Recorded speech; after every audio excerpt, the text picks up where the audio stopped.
இந்த அரங்கேற்றத்தை இந்த ஆணவ எல்லாம் நாம் தடுக்க வேண்டிய காலகட்டத்தில் இருக்கின்றோம்.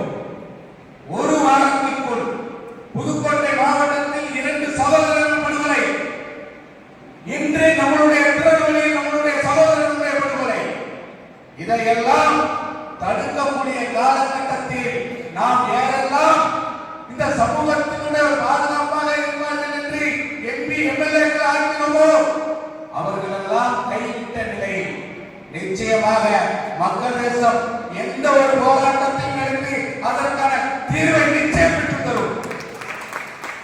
அதனுடைய முன்னோடியாகத்தான் நான் மக்கள் தேச கட்சியை இணைந்து ஆய்வாளர் பிரதேசத்தினுடைய தலைவராக இருந்தாலும் ராணிப்பேட்டை மாவட்டத்தில் அரசு சிறப்பு வழக்கறிஞராக இருந்து கொண்டிருக்கின்றேன். இந்த ஆணவ படுகொலையை எதிர்த்து இந்த ஆணவ படுகொலைக்கு நீதி கிடைக்க வேண்டும் என்பதற்காக அரசு சிறப்பு வழக்கறிஞராக இருந்து கொண்டிருக்கின்றேன்.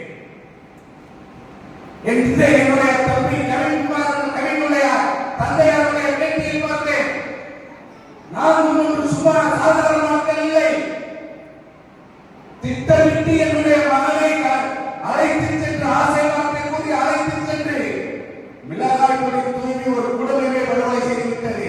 என் சமூக